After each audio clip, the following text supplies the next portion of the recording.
everyone, Jim Coyle with Indiana Sports Beat Radio. Thank you, as always, for listening to our content. But for more in-depth coverage on the Indiana Hoosiers football, basketball, and recruiting news, go to thehoosier.com on 3. Now with On 3 and great national writers like Ari Wasserman, Andy Staples, and Steve Wiltfong for football. Pete Nakos, Jamie Shaw, and Joe Tipton's constantly breaking stories on the basketball side. And the local coverage from Alec Lasley, Kyler Staley, and Zach Browning. You can catch something new every day at thehoosier.com. Go there. Sign up today. Welcome to Indiana Sports Beat Radio, brought to you by the Hard Truth Distilling Company in Brown County, Indiana. So for the thousands in attendance and the millions watching around the world.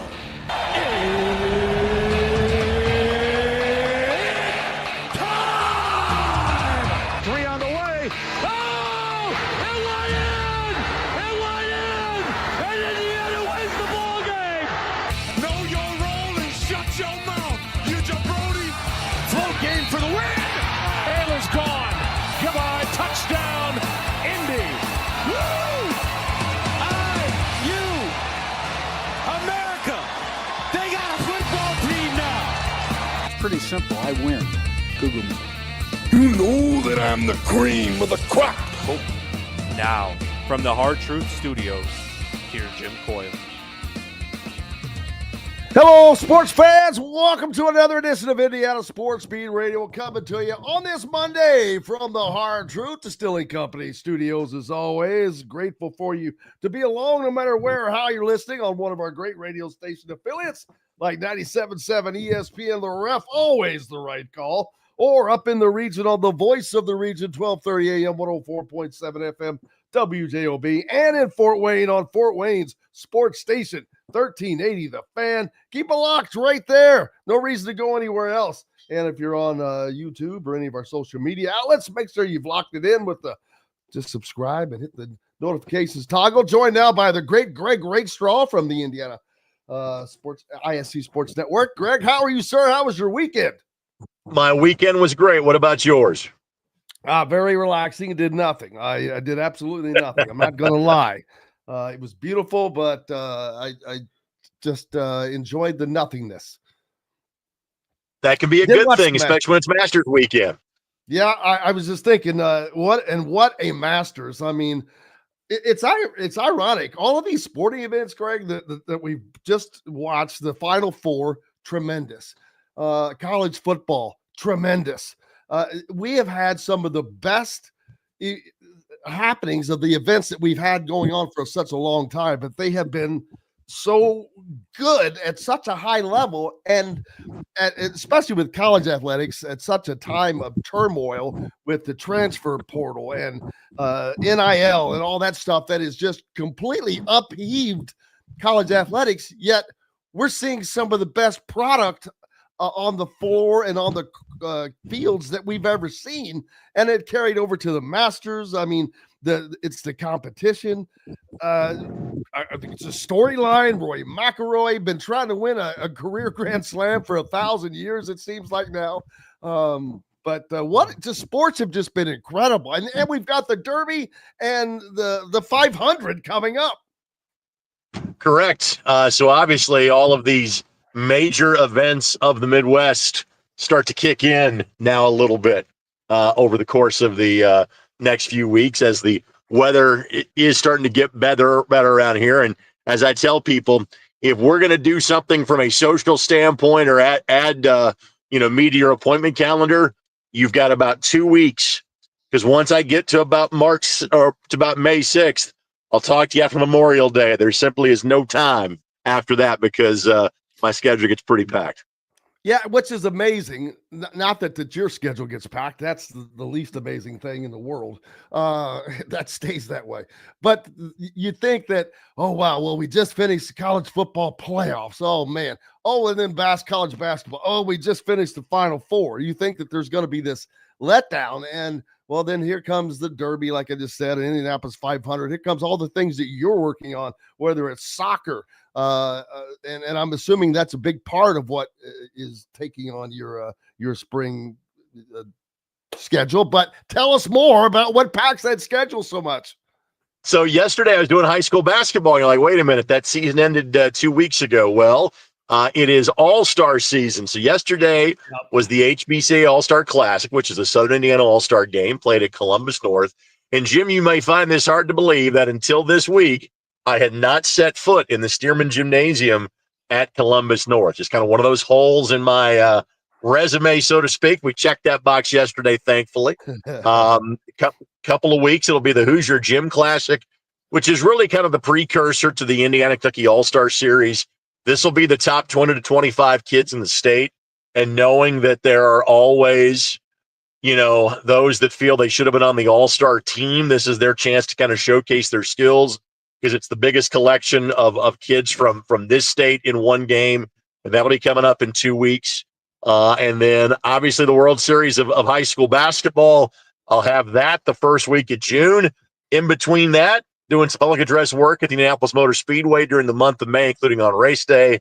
Other than that keeps my schedule hopping in May, I do a lot of conference championships and a lot of those on ESPN+. The Horizon League keeps me busy. I do tennis, I do softball, I do baseball. I'll have some Marion University stuff at the NAI level that keeps me hopping as well. So there's about a 3-week period where my wife doesn't see me. She just cashes the checks, and everybody's happy. Hey, I hear you, and I guess it keeps you out of trouble as well. But man, True. No rest for the wicked or the weary, either one, right?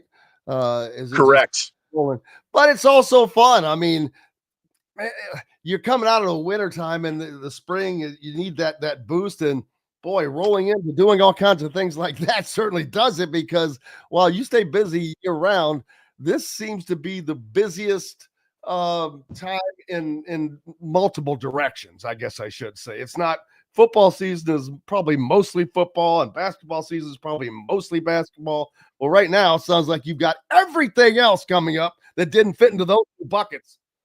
It's a little bit of everything. And April, I get to breathe a little bit. April is also banquet season. So I had a banquet season at the Colts Complex last night. I have another one coming up for the IHSAA that I'll do on Thursday. Had the Sports Writers and Sportscasters banquet last Sunday, the week before. But there are still more nights at home with my family than not, which doesn't happen for large chunks of the year, unfortunately, kind of given the nature of what I do. So I get to breathe a little bit in April. May has turned into like November for me, which are my 2 busiest months of the year, which frankly also means it's 2 of my more profitable months of the year. So there's always that to look at as well. And again, the big picture is you and I aren't exactly digging ditches for a living. We get paid to go to sporting events. Life's pretty good. It could be worse. So all the different things that are going on right now that you're working on, talk about that, obviously, but let's talk about Indy All-Stars. I didn't get to talk about that much last week. Zach wasn't able to be on with us, and then there was something else. So I didn't get the chance. Oh, you weren't able to be on with us last week either. So we haven't really talked about the All-Stars, and of course, Mr. Basketball coming from that as well. But the Indiana All-Star teams have been announced, and that happens in, I think, June? Correct. So the June 6th and 7th, the games against Kentucky. June 6th at Lexington Catholic High School. June 7th at Cambridge Fieldhouse. The junior-senior game will be June 4th. That is at Greenfield Central. And then for your Southern Indiana listeners, the Indiana juniors take on the Kentucky juniors. That'll be at the wonderful gym at Charlestown High School. That'll be on Sunday, June 1st is when you can check that out. And I've neglected to mention the Futures game. We have a Futures game now, too, for the top freshmen and sophomores. That is Monday, June 2nd. All 4 of the doubleheaders that are played in the state of Indiana, you can see at iscsportsnetwork.com and all of ISC social media channels as well. And a lot of guys on those teams that you're going to want to pay attention to, because even though recruiting has really, really changed, I think you're going to see a slight swing back in the state of Indiana, at least, to recruiting coming from the high school depths, because Purdue's not going to give up on that route with Matt Painter. I think that Darian DeVries will definitely make sure that he has his toe dipped into it every year just to keep Indiana in that market, because you kind of have to. You've got Micah Shrewsbury up at Notre Dame. So, the three biggies are all going to be kind of making sure that they fight after those guys, the top players in this state, because you still want the top players out of high school. Correct. And obviously Micah being from here, Matt being from here, that they have done that goes without saying. While Jalen Harrelson went the prep school route, he's going to Notre Dame. Brady Kaler of Cathedral, he's going to Notre Dame. And while this year's class doesn't have a Purdue guy, obviously next year's already does in Luke Ertl. And it's not exactly a hard leap in your mind to go, well, you can pass the torch from Braden Smith to Luke Ertl, given kind of how Luke played this year and especially in the postseason, leading them, the semi-state round where they got upended by the eventual state champs in Jeffersonville. To your point on Coach DeVries, again, there's a reason he was there at the state finals for all 4 days. Was there a player that he could have been checking out? Yes. Jason Gardner Jr., likely the most likely of that group, even though you got to think that if his dad's going to be on the staff at Arizona, that's probably where he's going to end up, potentially, a couple of years from now. But Darren needed to be seen and wanted to have high school coaches around the state acknowledge that he was at the state finals. And so what I think the path is going to be for IU, Purdue, and even Notre Dame, you need to be on the top 1 or 2 kids from this state every year. And then you can kind of address other needs in terms of the portal. But I think the recruiting philosophy for all 3 of those schools is now going to be largely similar going forward. Yeah, I agree. And looking forward to it. And I don't expect anything to change. Don't get me wrong, but I would not be surprised if there has been some kind of reach out per se for Braylon Mullins, just to say, hey, I know we were way late to the party, but just want to let you know we're here, by the way. Right. And sorry that you did not get recruited properly or whatever previously, et cetera, et cetera. And with the transfer portal, not at all surprised to see somebody go away, come back. Those possibilities are very, very easily now taken care of. Absolutely. And again, the upcoming class is not what the senior class is, especially when you include a Sisley and a Harrelson in that group. They're obviously both going to in-state schools. But Indiana will now be much more competitive for the top couple of kids in each class every year as long as Darian DeVries is there. I feel pretty confident you can say that. Yeah, and it's going to make it a hell of a lot more fun recruiting-wise, because now you are going to have these 3 biggies recruiting these guys head-to-head a lot, where that used to be the case, then that went away. Now it's going to come back. Indiana just added Kenny Johnson back to the staff, who is a former staffer, big-time recruiter. Yep. Not necessarily for Indiana per se, but he's got the guys on the staff for Indiana recruiting, and Drew Adams and all of that. But it's not going to be about Indiana. And I don't want people to think that I think that I think it should be. I'm just saying you've got to have your hand in there. You've got to be able to have a shot at the top guys. If you don't have a shot, you don't necessarily have to get them all, obviously, but you have to have a shot at landing the top guys within this state, or you're doing something wrong. Right. Opinion. And you are being kind and dancing around it. There wasn't exactly much of an effort that had been made the last few years. That now that changes. That you won't land all of them. But again, in the modern game, Indiana will not suffer for the finances to be involved in kids like that. So trust me, I think things are going to work out just fine. Yep, looking forward to it, and looking forward to it getting back to what it used to be like. Not just between Indiana, Purdue, and Notre Dame, as Micah Shrewsbury is trying to build that program up, but Indiana, Louisville, and Kentucky. More the so-called Bermuda Triangle that I called it growing up, because it was just that. It was a Bermuda Triangle. You did not want to fly into that zone. Everybody thinks, Duke and North Carolina, crap, baloney. They had their run, but this used to be the stuff, man. And I think it can get back there, and it will get back there. We just announced last week, Greg, that not only Indiana already announced that the series with Kentucky starts again next year, a 4-game series to begin with. Now they've added Louisville to that, and that was a little surprising to me. But because Louisville is a little close, they're a recruiting competitor, as is Kentucky and anybody really. But they're really competitive because they're right there on the river.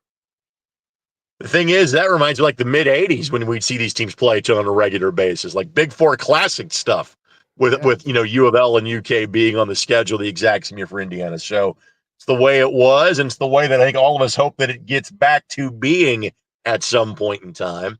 And I also think that what U of L and UK did last year in terms of not landing, a guy that was a coach at a top 5 or top 10 program, but being very successful in year one, I do think that affected the blueprint of what Scott Dolson went out and looked for.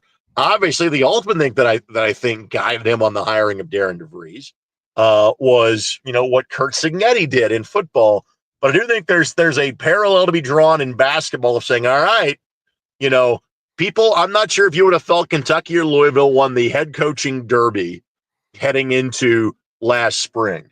But after the results of the first season with both those guys in charge, you go, hey, that worked out well. I think Indiana can kind of feel the same way about Darian DeVries. At least I hope they do, 9-10 months from now. I agree. You've got to, I think, and you bring up those great examples. We use them all the time, but they are examples for fans to say, hey, chill, man. Pat Kelsey, he had to replace all 13 division starters, scholarship starters. Right. Wasn't it too bad of a season they had? So from scratch, from ground zero. So chill out. Let them do what they do, man. Let them build the house in their image. And I think that is something that I agree with you. They're going to see, they're going to like. It's going to be fun.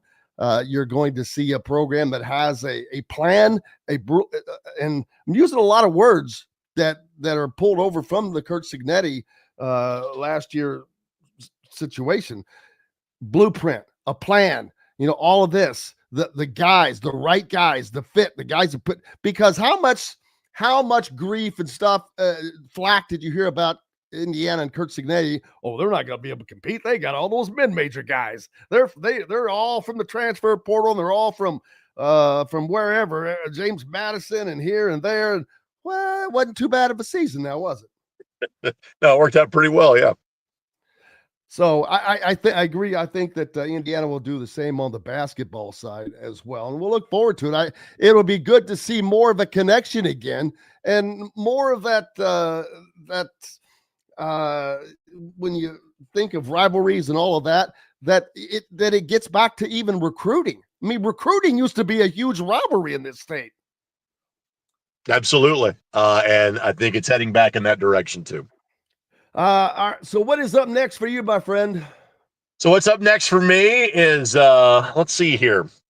A little college baseball this weekend, little Indy 11 soccer this weekend.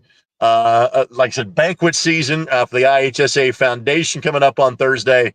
But frankly, the next couple of days, a little bit of a relaxed pace, and I'm very much looking forward to that. I think I could make a living just doing your leftover stuff, the stuff that you can't do. I'm not kidding. I'll send you a list, Jim. We can work on that. I'm serious. I've got enough. I got enough events on Thursday and Saturday. I'm doing one game of a baseball doubleheader, and then bringing somebody else in for game number 2. So if you want to do the B-sides, we can work on that, Jim. Love that.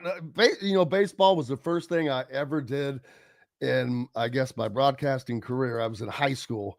And I was fortunate. Floyd Central had a radio station, WNAS, along with New Albany. But I was a sophomore, and so I wasn't even in the program yet. But fortunately, the head of it said, "Yeah, we're going to have you in here." They had me do a baseball game by myself. So I'm down at Georgetown Ballpark and sitting there at a table, and a wind comes along and blows some of my papers away. And you know how baseball is one of those games, fortunately, where there's, that's where there can be some dead air, where it's not as bad, where, you can hear there's the brief pause between the pitches and this, and that wind came along, and buddy, I just had to throw my headphones down and take off running. I'm gathering, come right back and just put it on. And he comes right out of the stretch and delivers as if nothing had been wrong. But love doing baseball anytime, baby. And we need to get some ISC promos going here in the deal as well. Send those to me. We'll get those going. I'll get that taken care of. Thanks, my friend. Absolutely. Thank you, Greg Rakestraw from the ISC Sports Network. Keep up with it. Keep up with all that he's got going, because it's plenty when it comes to the state of Indiana. All kinds of things, soccer, and I look forward to talking more about to see how close is Indiana to landing that major soccer major MSL team. Appreciate everybody hitting us up on the hotline as well. And hey, if you're have a business, know anybody in business, we could always use sponsors for Indiana Sports Beat Radio, where our reach is unbelievable. As far as radio stations, the YouTube channel with over 1 million views per year, and the podcast, which blows you out for you. So, yeah, reach out to me. Send me a message. Lots more coming up on Indiana Sports Beat Radio. We're back with it on the backside of this first break. At Ben Davis Chevrolet and Ben Davis Ford in Auburn, we're your one-stop shop for all of your automotive needs. We have the area's best selection of over 300 vehicles, including new cars, trucks, vans, and SUVs. Plus a huge selection of pre-owned vehicles in stock. And if we don't have what you're looking for, we'll find it for you. We also have top-of-the-line service and parts, plus a collision repair center, and we're competitively priced on everything. For sales, service, collision, parts, and more, we do it all. Come see us today or visit us online at BenDavisChevrolet.com and BenDavisFord.com. Whether it's a night out with the family, after work with colleagues, or catching the game with friends, Bubba's 33 is the place for you. Bubba's 33 offers a mouthwatering menu of selections that are all made from scratch every day. The portions are big, but the prices are small. And with over 50 big screen TVs, you'll never miss the big game. Bubba's 33, pizza, burgers, beer. If you're looking for a new home in the Indianapolis area, you need Cheryl Sizemore from Brick and Ivy Realty. Cheryl Sizemore has over 2 decades of experience, and that could be the difference in getting the home you want in today's tough housing market. Reach out to Cheryl at CherylSizemoreSells@gmail.com or 317-701-0838. That's 317-701-0838. Let Cheryl Sizemore sell or find your new home today. Located on 325 acres in beautiful Brown County, Indiana, Hard Truth Distilling Company is the biggest and the best craft distillery around. While Hard Truth is already known for producing internationally awarded whiskeys and spirits like Hard Truth's sour mash bourbons, sweet mash, and hard road ryes, as well as their cinnamon vodka and the always popular toasted coconut rum, Hard Truth Distillery offers so much more. With a full-service restaurant, ATV, and distillery tours, as well as live music, you can spend an entire day at Hard Truth Distillery while making your entire family or group happy. And that's the Hard Truth. Hard Truth products are available across Indiana, as well as many other states. So no matter where you shop, if they don't carry your favorite Hard Truth product, tell them you want the truth, the Hard Truth. Hard Truth Distilling Company encourages you to enjoy all of their products responsibly and to never drink and drive. Welcome back to the Hard Truth Distilling Company studios on this Monday. Glad to have you along. What a fun weekend. The Masters. Hello, friends. A tradition like no other has come and gone, and another special one, man. Goes to overtime, baby. Playoffs. It went to a playoff. That's right, with Rory. He was in the middle of it. You couldn't help it. Playoffs? Don't talk about it. Playoffs? You kidding me? Playoffs? I just hope we can. Yep, playoffs, baby. Rory McIlroy and Justin Rose go to extra frames, and Rory comes up with the win with a tremendous approach shot on their first extra hole. I believe that was that the 18th. I didn't think that it was when he afterwards, because I don't recall the walk being that long, but whatever the case may be, what a cool circumstance, because Rory had to walk a mile, it seemed like, but it was through this throng of gallery fans and people congratulating him, and the emotion that boiled out of him showed how much of a true golfing competitor he is, and what that meant to him. He had been trying to win that Masters for quite some time. Had it in 2011. It kind of slipped away, and I think maybe 2017, maybe, I'm trying to remember, but he has the career Grand Slam now. But it was just winning that. I wonder, being from Northern Ireland in Europe, if that's a bigger win than, I can't remember if he won at Royal Troon for the British Open, which is pretty damn special. I would wonder where that sits, but it's hard. It took him, it kind of reminds me of Dale Earnhardt Sr. Took him 20 tries before he was able to finally win the Daytona 500.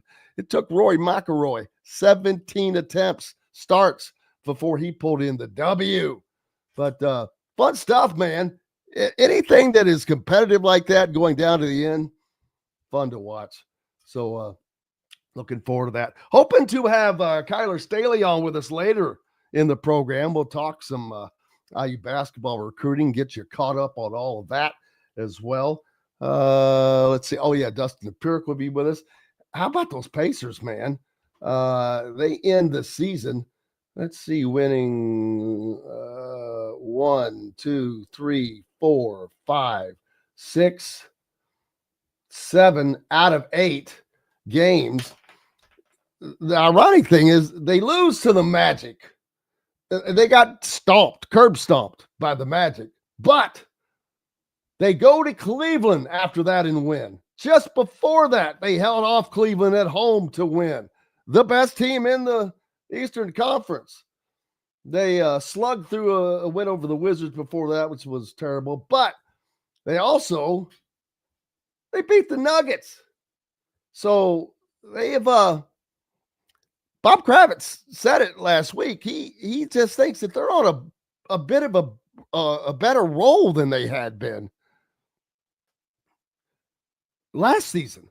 And none of us really expected that with how things had gone for the Pacers, but they are rolling at the right time, man. They're peaking at the right time. It's what you want. That is what you want. Peaking at the right time. It's going to be interesting watching the NBA playoffs. No one expects anybody to come out of the West other than Oklahoma City, but the East, you might not. Between the Celtics, Cleveland, Indiana, is it the Knicks? So, hey, this is the only, we don't talk about the NBA a ton. We love having Chris on with us and following the Pacers, but this time of year is a blast, because I remember even way back, man, did these games get fun in the playoffs. They're locked in, and you've got all these professionals playing professionally, and it's pretty elite. So Brian says the Bucks didn't really like the Pacers much. It's going to be a war. Well, that's good. And he is correct. The Pacers have home court advantage to start with the Milwaukee Bucks. That's on Saturday, 1 p.m., baby. Kind of odd Saturday afternoon game, but there you go. You've got it this Saturday. They'll be kicking it off. Kyler Staley will join us later. We're going to talk about Indiana basketball and the latest going on there, as Delaware transfer forward John Camden has narrowed his list down to 6 schools competing for his services: Purdue, Mississippi State, SMU, California, Oklahoma State, and Grand Canyon. It's not Indiana. So not on that one. Boston College transfer Elijah Strong. He's in there. There's just all kinds of guys. And go to thehoosier.com. I'm telling you right now, that is just, it's got every bit of information on there you can want. Who's in the portal, who's looking at whom, who's got everything narrowed down to what. The guys like Jamie Shaw and Joe Tipton, whom we had on just last Friday. They're Pete Nacos, most connected guys in the deal. Steve Wilfong on football and others. We'll have them on soon as well. Hey, don't forget, this is spring football game week, by the way. That's right. 3 days away from Thursday night's festivities at Memorial Stadium as the spring practice comes to a close. Spring camp comes to a close. And Kurt Signetti's second squad. It's got to be a lot more fun going into it this time around for him and his staff, just having been through it here already. It's just like anything else. Comfort it just makes things easier. Decision making, you're more comfortable with things. I'm going to be surprised to see how many fans show up because it's Thursday. The weather, I believe, is going to be pretty decent. Yeah, no rain in the forecast. High of around 70 degrees. So, yeah, perfect football weather. You put a little jacket on, go out to the stadium, enjoy it. Justin says he's not feeling great about landing Lamar Wilkerson on the basketball side of things. Yeah, we'll see. We'll talk to Kyler about that, though. Brian asks, is there more pressure on Sig this year than last year? Well, I guess the automatic answer is yes, because there was zero pressure on Kurt Signetti last year. He took over a corpse, remember? He took over of a program that had been in a tomb. It had been buried deep into one of the Giza pyramids, man. This thing has been buried for decades. There was no pressure on him last year. None. Now you do what he did last year. Now there are expectations. So yes, I don't know if I would use the word pressure. There should not be any pressure at all. I mean, just because you do what he did and his staff was able to do, you enjoy that. You marvel at it. You sit back in awe because that was the undoable. So I do not understand putting any quote unquote pressure on Kurt Signetti and staff to repeat that, but they do need to repeat it to show that, hey, it's not a fluke, that this is for real, that this is here.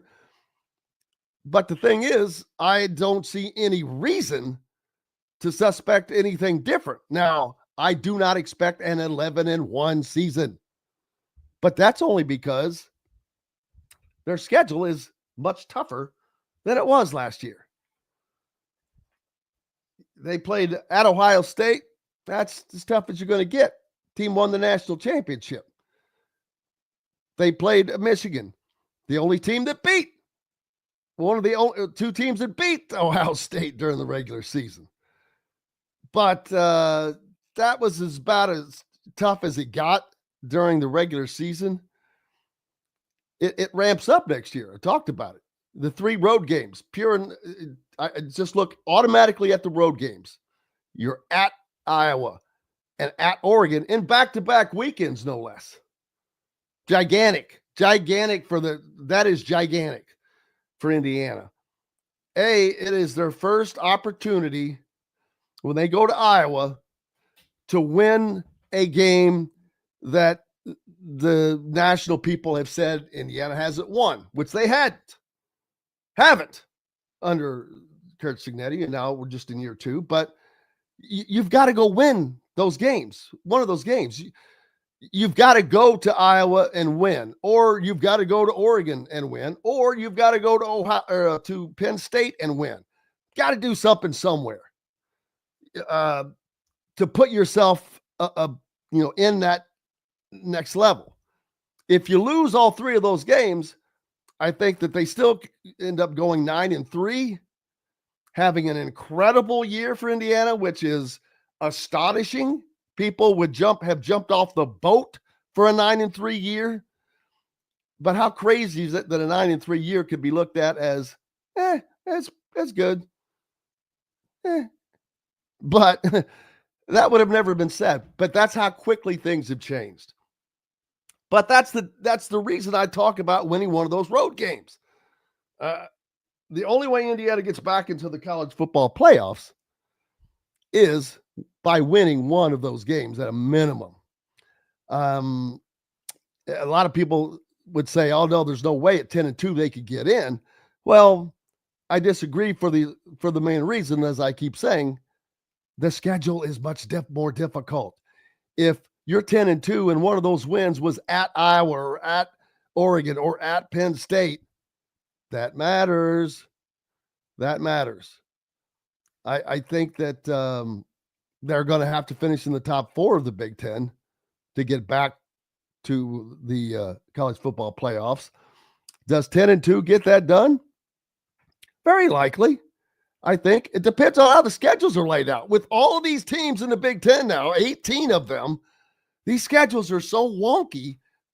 Let's be realistic. Indiana's schedule was it worked out perfectly last year. I've said it over and over that it could not have been handwritten to be any better for the start of a coaching tenure, start of everything Indiana was doing. So, but this is year 2. This is time to now show it. They did the defense was elite.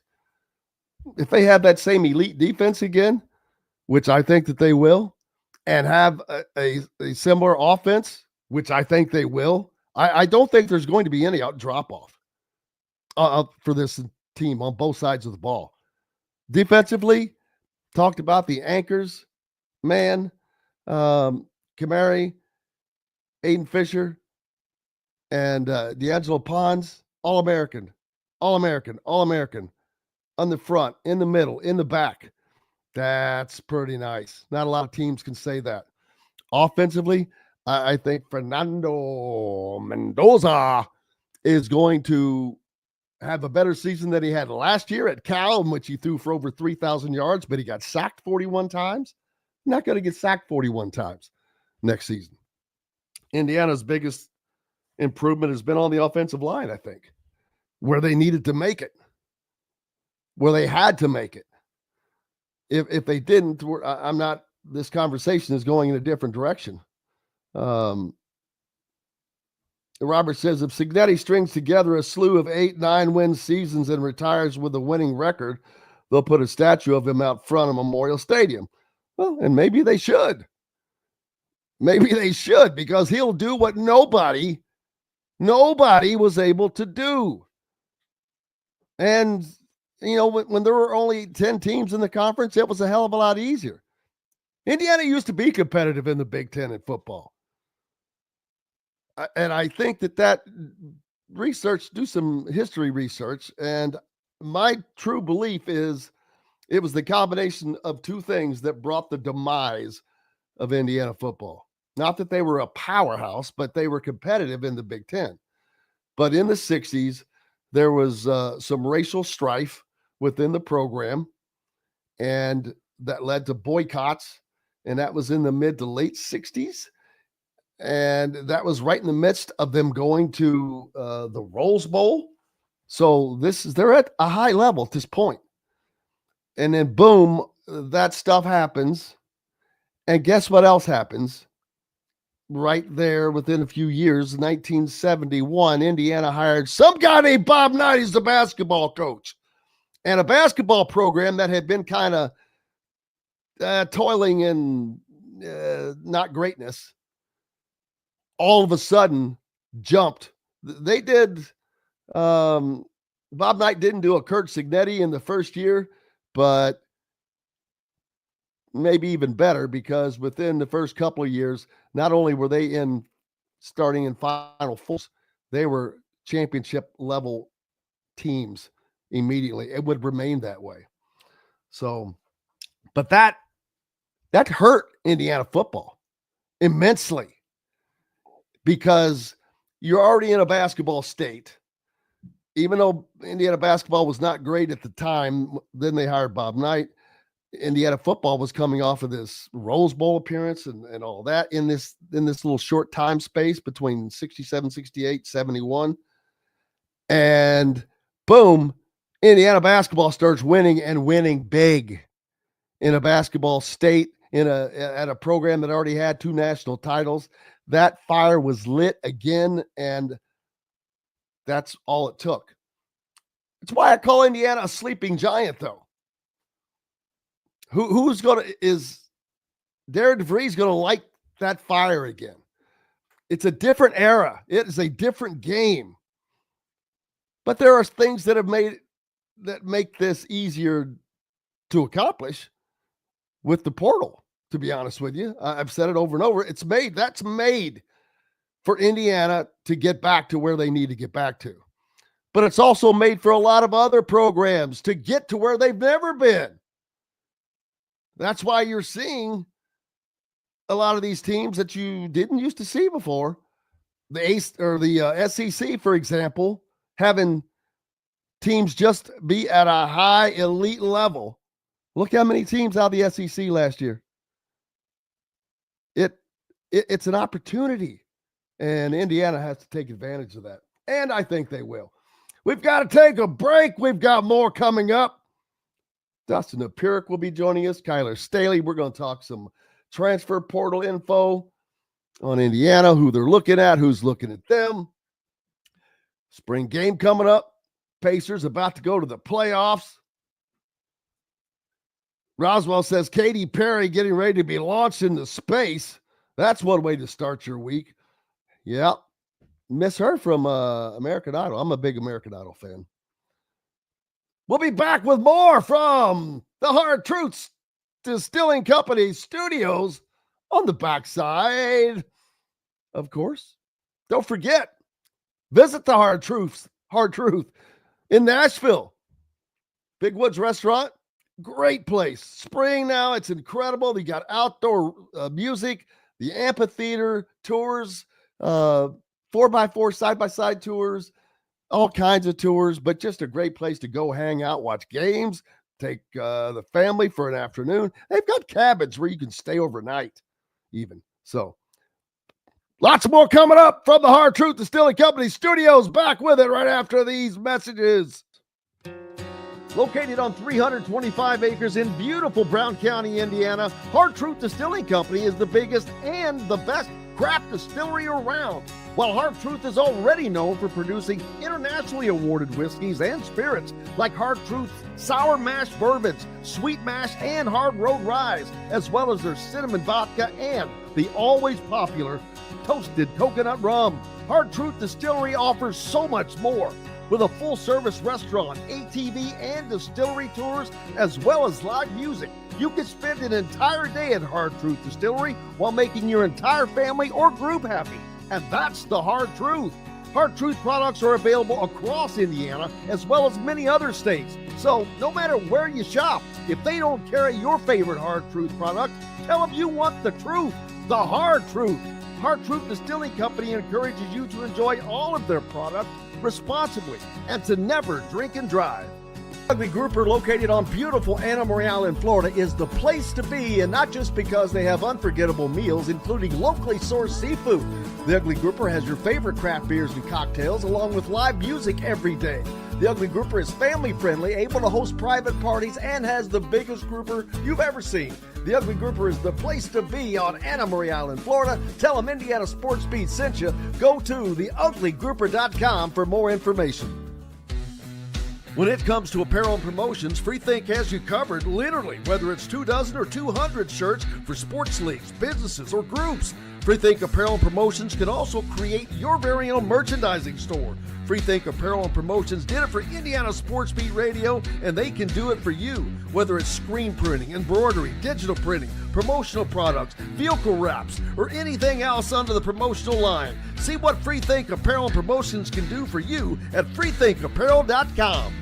At Ben Davis Chevrolet and Ben Davis Ford in Auburn, we're your one-stop shop for all of your automotive needs. We have the area's best selection of over 300 vehicles, including new cars, trucks, vans, and SUVs. Plus a huge selection of pre-owned vehicles in stock. And if we don't have what you're looking for, we'll find it for you. We also have top-of-the-line service and parts, plus a collision repair center, and we're competitively priced on everything. For sales, service, collision, parts, and more, we do it all. Come see us today or visit us online at BenDavisChevrolet.com and BenDavisFord.com. Welcome back to the Hard Truth, the Staley Company Studios on this Monday. Great way to start out the week. I appreciate you guys. It's a great way for me to start out the week, and I hope you feel the same. Joining us here at Indiana Sports Beat Radio from the Hard Truth Distilling Company Studios. If you go to thehoosier.com, you can find all kinds of information as far as who's looking at Indiana, who Indiana's looking at. One of the latest, Indiana basketball extends an offer to JUCO big man Amika Operum. It was announced on X that IU basketball has extended an offer to the big man. He's a 7-foot center from Lagos, Nigeria. Averaged 9.4 points, 8 rebounds, and 2.6 blocks per game this past season at Butler Community College. Isn't it amazing? You think back to recruiting and how everybody always had to have the top guys, the biggest recruiting, high school recruiting class. And now with this transfer portal, the guys that are coming from out of nowhere. And I mean this is no disrespect because it's actually amazing. But Butler Community College, not saying that this guy is the guy or whatever, but it's not the point. What if he was? What if he could be? The Sturts kid that followed Ben McCollum to Drake and now on to Iowa. It was a Division II player. Think back. It happens. It's happened in the past for Indiana. The one time Bob Knight visited the JUCO route, he came up with a couple of big-time names in Keith Smart and Dean Garrett. Worked out pretty well for Indiana. But the True Center has been one of the more high upside projects coming out of the JUCO level. He has been to he's only been in the United States since last year. Schools such as Auburn, North Texas, Ohio, UIC, and many other Division I programs have been involved. But other than Auburn, it sounds like Indiana could be in good shape there. He is reportedly set to visit Auburn today. No other visits have been scheduled for Operum as of yet. He would be part of the 2025 class. As of right now, Indiana basketball only has one incoming freshman, of course, in four-star Trent Sisley. Indiana also makes the final 7 for James Madison, transfer, guard Bryce Lindsey, unrelated to Jim Lindsey from the Andy Griffith Show. Indiana made the final cut list for one of the better guards of the transfer portal currently, with James Madison guard Bryce Lindsey listed in the Hoosiers as his final 7, which also includes Florida, Clemson, Vanderbilt, Villanova, Miami of Florida, and USC. So all worthy locations to land. Florida's the reigning national champion. You'd think that they might have a leg up there. But playing time, always a matter. I mean, who's in front of you? Who's in front of you? What do you have to look forward to as far as minutes and this, that, and the other thing? So, but we'll see how that continues. And we'll talk more about that and others when Kyler Staley joins us in the next hour. And he is the basketball recruiting analyst for thehoosier.com. So we'll look forward to that. And I mentioned earlier, the coaching staff for Darian DeVries is pretty much filled in now. Kenny Johnson, it should be a familiar name to Indiana fans. Nick Norton already been officially announced with the program. Drew Adams has not officially been announced yet, but I kind of wondering why that's taken so long, because he's been with every time I have seen Darian DeVries out, he was there along with Nick Norton. So I don't think that that's a question. Mike Bargan and Kenny Johnson will also join the staff. Now, Kenny Johnson is an assistant, obviously. And Drew Adams, we mentioned, is the only one that's not officially been announced, but he has been reported to, like I said, join the staff. He's been with him every place I've seen him. He was formerly at Cincinnati. So we'll see how that turns out. But Kenny Johnson's been on the staff before with Tom Crean. Was a pretty good recruiter. Now, back in the different recruiting days, but he's also been at Louisville, LaSalle, Rhode Island, and most recently Georgetown, which meant he crossed paths with our old friend Lil Rhodey, which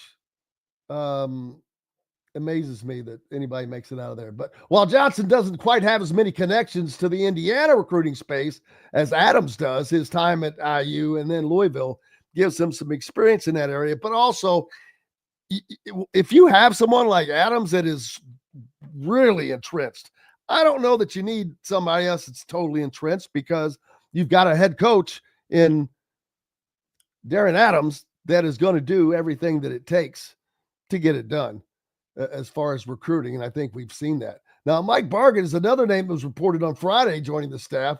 He's a former associate head coach at Bradley.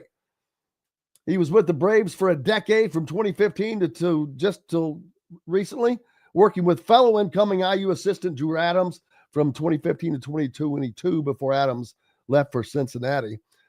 Bargan's connection to Indiana staff, though, he's known Darian DeVries for over 20 years, first crossing paths back in 2002 as they were on the Creighton staff together. We'll talk more about that and much, much more. Indiana staff coming together, Indiana women even landing some folks too. But we'll get a handle more on the staff, who might be doing what, as that has come together. And they're going to end up hiring a GM. I just don't know if that's going to be this year or not. It might still be. We'll see. Hey, we've got lots more coming up on the other side. Dustin Dopirak will join us, and Kyler Staley later on as well. We'll talk basketball and some more basketball. And we're going to sneak some Master chatter in as well. Stay with us. We're back with lots more from the Hard Truth Distilling Company studios right after this. Located on 325 acres in beautiful Brown County, Indiana, Hard Truth Distilling Company is the biggest and the best craft distillery around. While Hard Truth is already known for producing internationally awarded whiskeys and spirits like Hard Truth's sour mash bourbons, sweet mash, and hard road ryes, as well as their cinnamon vodka and the always popular toasted coconut rum. Hard Truth Distillery offers so much more. With a full-service restaurant, ATV, and distillery tours, as well as live music, you can spend an entire day at Hard Truth Distillery while making your entire family or group happy. And that's the Hard Truth. Hard Truth products are available across Indiana, as well as many other states. So no matter where you shop, if they don't carry your favorite Hard Truth product, tell them you want the truth, the Hard Truth. Hard Truth Distilling Company encourages you to enjoy all of their products responsibly and to never drink and drive. Ugly Grouper, located on beautiful Anna Marie Island, Florida, is the place to be, and not just because they have unforgettable meals, including locally sourced seafood. The Ugly Grouper has your favorite craft beers and cocktails, along with live music every day. The Ugly Grouper is family-friendly, able to host private parties, and has the biggest grouper you've ever seen. The Ugly Grouper is the place to be on Anna Marie Island, Florida. Tell them Indiana Sports Beat sent you. Go to theuglygrouper.com for more information. When it comes to apparel and promotions, Freethink has you covered, literally, whether it's 24 or 200 shirts for sports leagues, businesses, or groups. Freethink Apparel and Promotions can also create your very own merchandising store. Freethink Apparel and Promotions did it for Indiana Sports Beat Radio, and they can do it for you. Whether it's screen printing, embroidery, digital printing, promotional products, vehicle wraps, or anything else under the promotional line. See what Freethink Apparel and Promotions can do for you at freethinkapparel.com. At Ben Davis Chevrolet and Ben Davis Ford in Auburn, we're your one-stop shop for all of your automotive needs. We have the area's best selection of over 300 vehicles, including new cars, trucks, vans, and SUVs. Plus a huge selection of pre-owned vehicles in stock. And if we don't have what you're looking for, we'll find it for you. We also have top-of-the-line service and parts, plus a collision repair center, and we're competitively priced on everything. For sales, service, collision, parts, and more, we do it all. Come see us today or visit us online at bendavischevrolet.com and bendavisford.com. Welcome back to the Hard Truth Distilling Company studios on this Monday. Glad to have you along. Looking forward to Dustin Dopirak stopping by in a little bit, and Kyler Staley as well. Talk about the Pacers, the Hoosiers. The Pacers, man, they're rolling into the playoffs. They're on a pretty good roll. I mean, they've been on a roll. But the fact that they've been able to maintain that and stay on that and beat some of these teams that they've beaten here at the end of the year, pretty good. And even though some of them are most likely camping, taking some time off, I guess you'd say, will take the wins, man. It is huge for the Pacers. What is their final record? They're fourth in the Eastern Conference, of course, but I know that they got the 50 wins, man.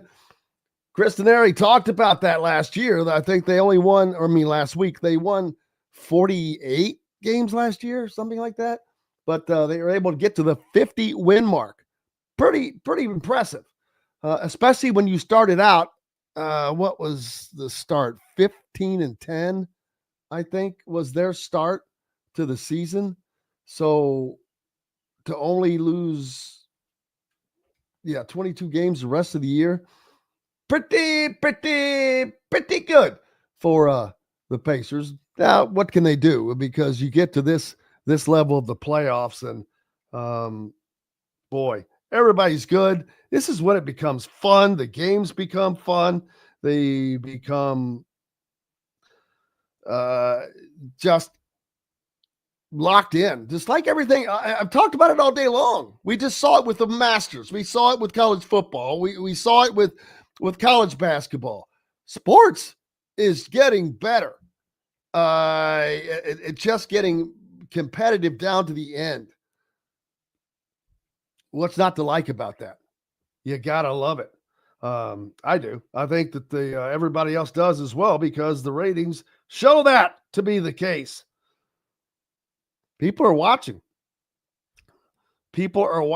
And as they should be. It's been good stuff. So what now do sports fans like you guys in particular, what are you looking for? What are you following?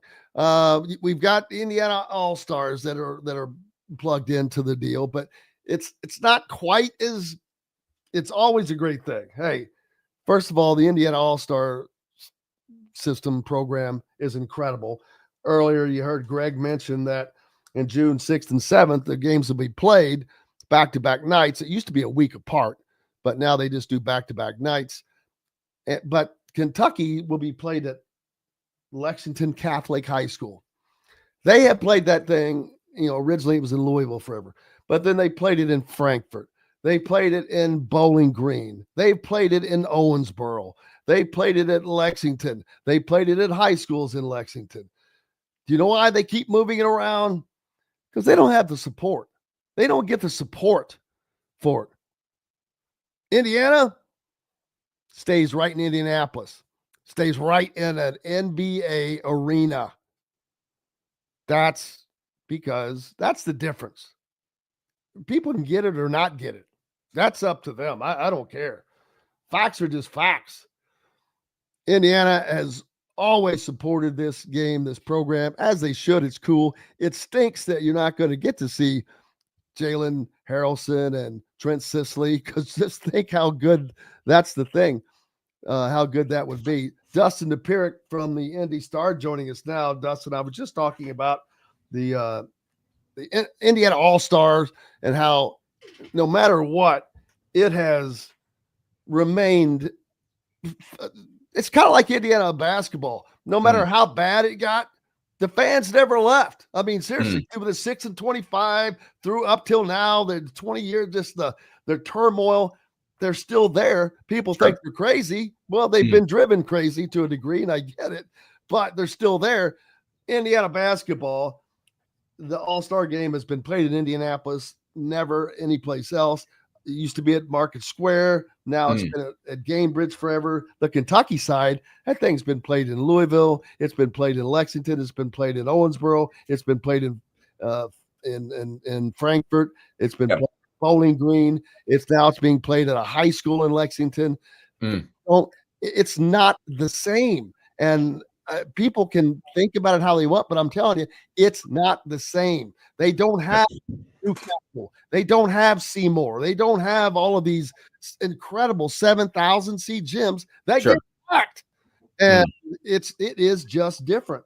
Yeah. Well, no, I mean, I think, like, obviously, Kentucky doesn't necessarily have the same kind of epicenter that that Indiana has. I mean, just on the basis of there's not a like you have Louisville, you have Lexington, you have all these other spots. I mean, like Indiana has a center to it, and obviously Indiana has an NBA team. So there's a difference. There is one place that it has to go that it makes sense.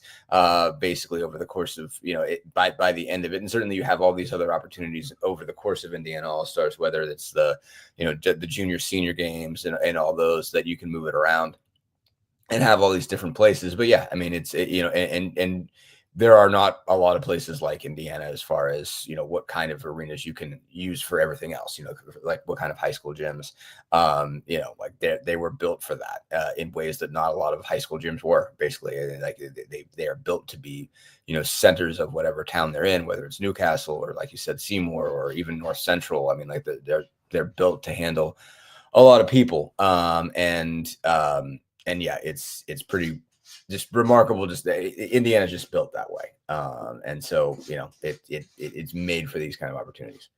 Absolutely, and the Pacers are jumping right into that as well. They're carrying that on.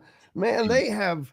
We know that they've been on a pretty good roll to end the year, and you kind of thought that might wane a little bit at the end with what did. Well, but I mean, not like people thought. I mean, they ended the year beating the Cavaliers twice out of their last 3 games.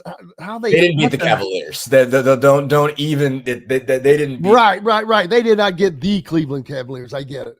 But what the hell happened with the Magic is what I want to know. Oh, well, I mean, basically the last 3 games have been a wreck. And by different, so obviously it's the end of the season. Things are weird, more or less. That's what they are. And you're determining who's playing each night. And, like based on everybody's playoff position, you're making all kinds of different decisions.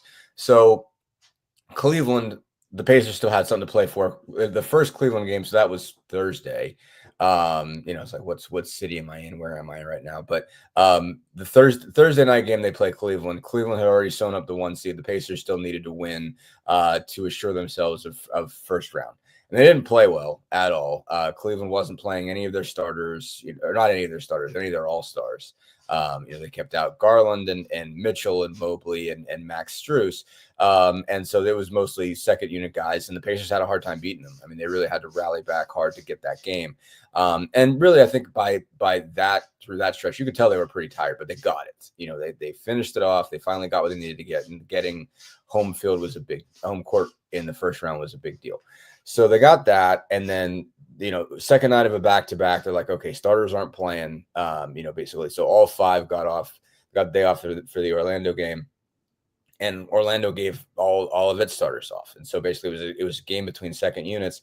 And that was I think that was a concerning performance for the Pacers. I mean, like, obviously it doesn't matter once you've clinched it. But I mean, I think you would have wanted to see a better performance from, their depth guys. Benedict Mathurin didn't have a very good game. Jarris Walker was I think just okay in that game. And they just, like Orlando's guys were better. I mean, Orlando's got a guy named Trevellyn Queen who was a two-way guy for the Pacers, and he seemed pretty motivated. And he went out and scored 21 points. He was like 6 of 7 from the floor or something like that. I'm trying to remember. He scored 21 points, and I think he might have hit all of his threes. So I got to look back at the box score. But they went nuts, basically. I mean, and again, this is a battle between, second unit guys. It's guys who, they're bench players, but also it's some guys that are even deeper than that they play less than that. I think Trevellyn's a two-way guy.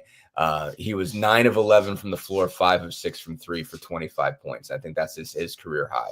Anthony Black played really well, but I mean, I think they started the second quarter 10 of 11 from the floor and like 6 of 6 from 3.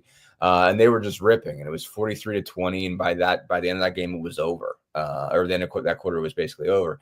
So again, doesn't matter that much because when you're holding all of your starters out, but still wasn't great. Yesterday was insane. Yesterday was utterly nuts because and that was just the Masters. Was that? Yeah, it was. No, I mean, like everything, like I was in the middle of writing up my story from last night, and then I looked up and saw that like Rory had won a playoff. I hadn't seen any of it. Basically, like Pacers were down 23 with 7:35 to go. By this point, the Pacers had run out 3 starters, but they didn't come back for the second half. The 5 guys who were on the floor they're 3 two-way contract guys. So that's Quentin Jackson, Ray J. Dennis, and Enrique Freeman, Johnny Furphy, the rookie, and Tony Bradley, who's the guy they signed on a 2-way contract, a 10-day contract in March, to basically just because they needed a third center, and this guy had been out of the league for 2 years, been in the G League for most of the last 2 years. So these guys are on the floor with 7:35 to go. They're down by 23 points. I mean, that's over. The win probability on ESPN was not for Cleveland was 99.9%. This game's over. And not only that, it's the last game of the year. Who cares? It's Cleveland's in, Pacers are in. What's the difference? Obviously, Cleveland's got their third unit guys in too. And so Jalen Tyson and Craig Porter Jr., et cetera, guys that don't play. And the Pacers managed to run off a 24-2 run and get back within a point. And forced overtime, then forced second overtime, and somehow win it in 2 overtimes. So that was madness.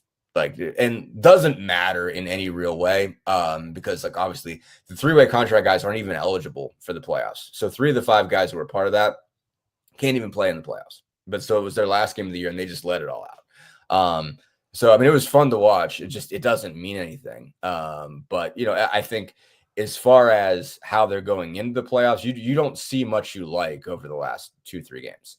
Now, that being said, they get a week off. They don't play again until Saturday. They are the first round game. They 1:00 tip on Saturday. So they're right at it. They're kind of starting the whole thing off. But they need the break. As good as their record looks down the stretch, the quality of basketball from the guys who matter hasn't been very good. So it's not been the you don't look at a lot of what's gone down and said, wow, the Pacers look great. They don't. And the guys who won the game yesterday are guys that aren't going to matter at all. And it's just a different game. But it's also the last week of the NBA season. It tends to get weird, and it got really, really weird. The one thing that has been, you can't not notice is their inability to play at an elite level when playing a non-elite team. Sure. Yeah. No, it's an issue. I mean, and now the thing is, they don't play any more non-elite teams. That's the beauty of the playoffs. And they beat all of them.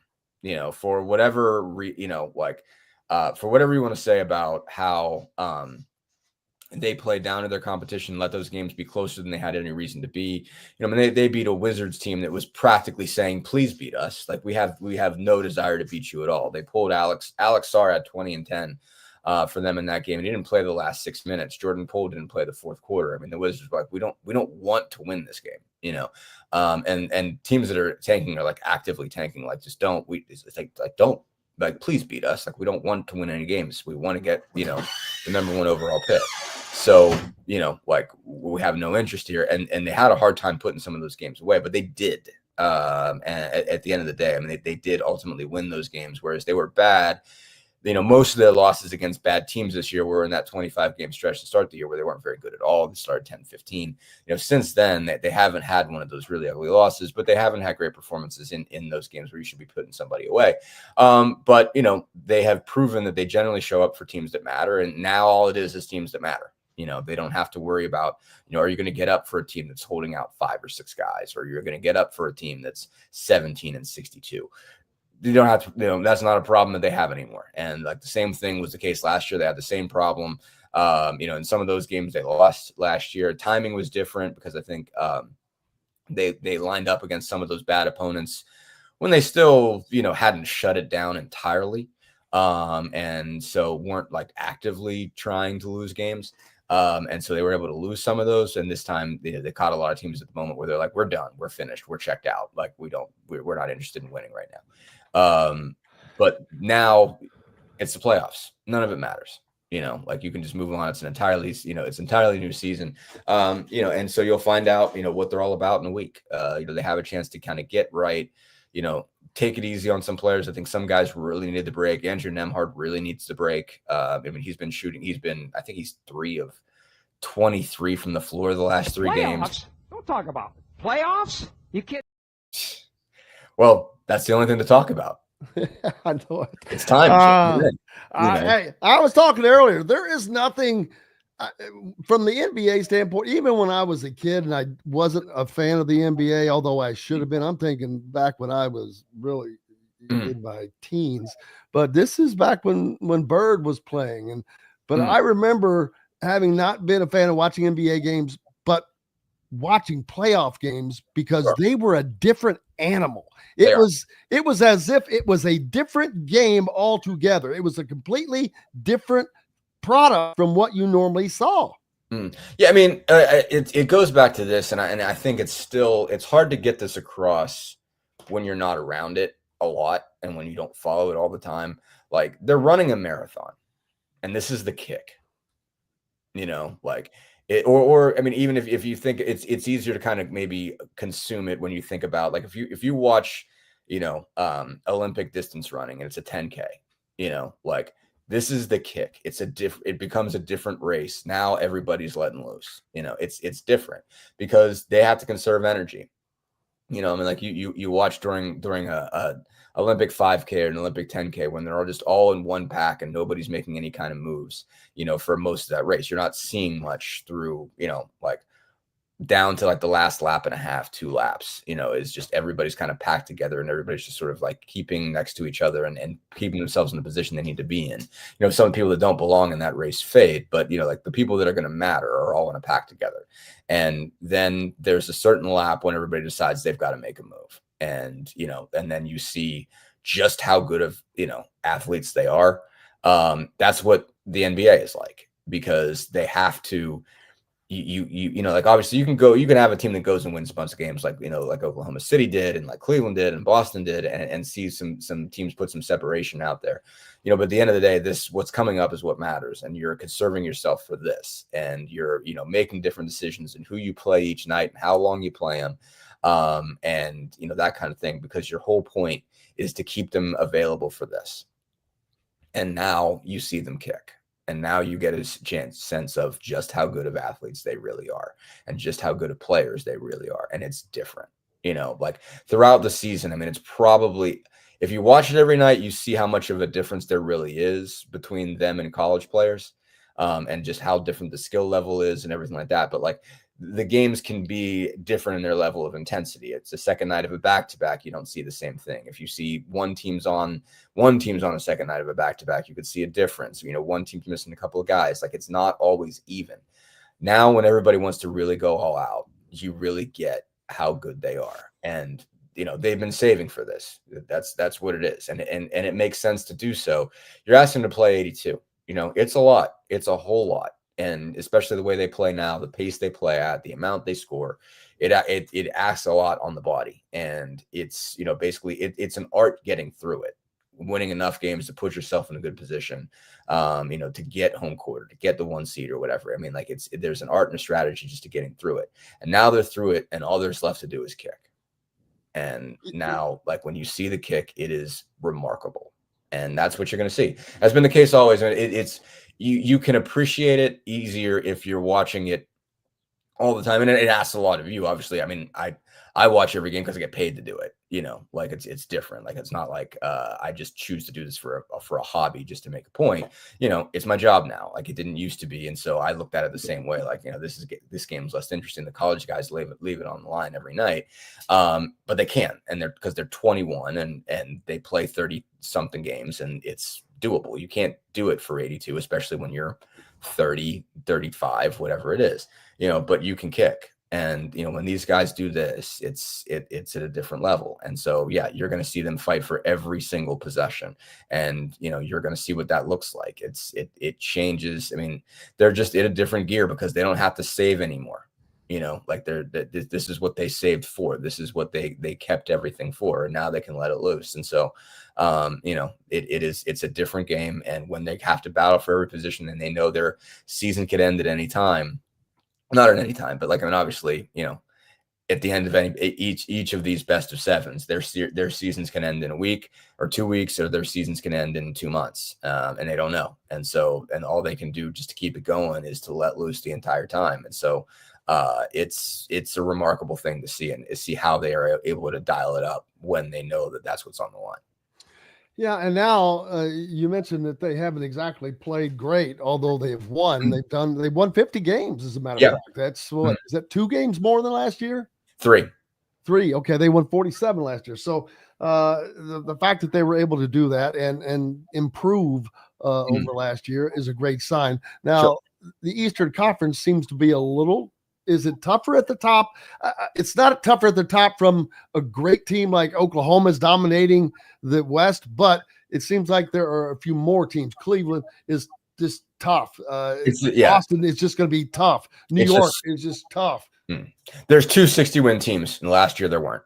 Last year there was 1. And that's really just the difference. Is you have, Cleveland emerged, and that changed. When you're only talking about I would say only talking about an 18 playoff, because that's a lot to get in. But, the difference between having 1 elite team and 2 elite teams, obviously dramatically, changes the shape of it. Because I don't think you look at, like you can't. Last year you could look at it and say, okay, well, there's a path to the Eastern Conference Finals where you got to beat good teams to get there, but you don't have to beat these juggernauts. Like the Pacers were. They had 47 wins. I mean, I think, Milwaukee was the 3 seed. They might have had 49, and the Knicks were the 2 seed. And they might have had, and they had 50. So, I mean, the Pacers were only 3 back. They were the 6, and they were only 3 back of the 2. And so you're looking at it and saying, okay, well, how, are you worse than Milwaukee? They'd won 4 out of 5 against Milwaukee, and Milwaukee was playing without Giannis. And the Knicks were the 2, but, they were really good, but, they weren't like absolutely unbeatable. The Pacers had beaten them a couple times in the regular season and looked pretty good in those games. And, the Knicks were, Tibbs was running them ragged, which is probably what he's doing again. And, they knew it was doable. And so this year's teams, like Cleveland has been terrific all year. Cleveland has the 2nd best record in their history. So only 1 LeBron team won more than this team did. I think it was actually a one that didn't get to the finals, believe it or not. But, so they won 64 games. They look terrific. And then Boston's Boston, and they got to 60, I think, on the last day of the year. But they are, that team looks really good right now. I mean, it seemed like it's been there, won a title before. I mean, it had some stretches where you're like, where it seemed like it was taking it easy. And I think you see that a lot from championship teams, where they'll win it, and then you'll see them hit cruise control a couple times during the year, and you'll wonder if they still have it. But lately, it seems like they still have it. I mean, I do think it's going to end up being Cleveland and Boston. And I think that's going to be a terrific series, and Boston has the advantage for having been there. But it does change the dynamic a lot when it's just 1 versus 2. The rest of the league looks pretty similar. There's a couple teams that were going to be they were interesting last year that got derailed by injuries. Obviously, Philly, loaded up, went and got Paul George and on top of having Tyrese Maxey and Joel Embiid, and nothing went according to plan for them. That was an utter train wreck, and they won like 22 games, and barely any of those guys played. The Magic, for the first 2 months of the season, looked tremendous, and they got derailed by a whole bunch of injuries and lost a lot of guys. And they're the 7. They still are, I think, dangerous as the 7, but they're still missing Jalen Suggs.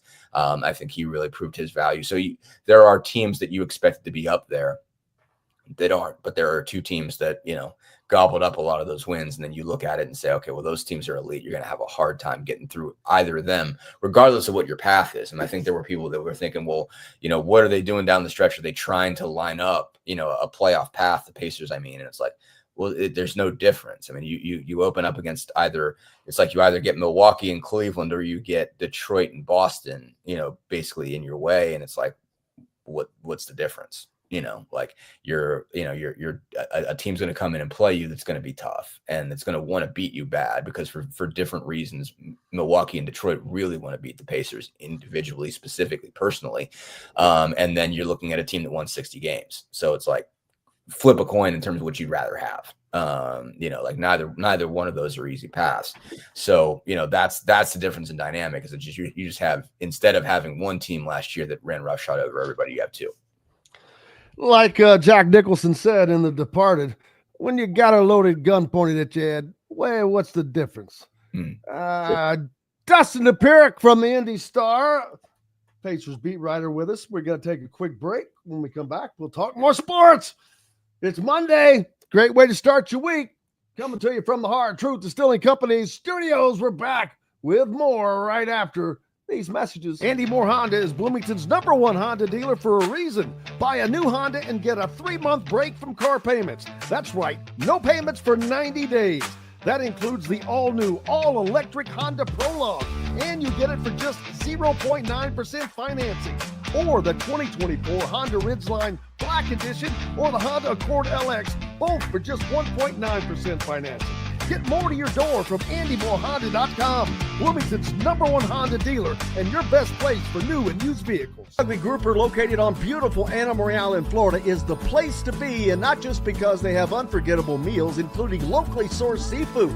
The Ugly Grouper has your favorite craft beers and cocktails, along with live music every day. The Ugly Grouper is family-friendly, able to host private parties, and has the biggest grouper you've ever seen.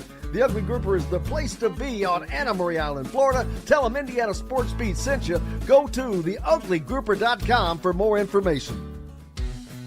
When it comes to apparel and promotions, Freethink has you covered, literally, whether it's 24 or 200 shirts for sports leagues, businesses, or groups. Freethink Apparel and Promotions can also create your very own merchandising store. Freethink Apparel and Promotions did it for Indiana Sports Beat Radio, and they can do it for you. Whether it's screen printing, embroidery, digital printing, promotional products, vehicle wraps, or anything else under the promotional line. See what Freethink Apparel and Promotions can do for you at freethinkapparel.com. Located on 325 acres in beautiful Brown County, Indiana, Hard Truth Distilling Company is the biggest and the best craft distillery around.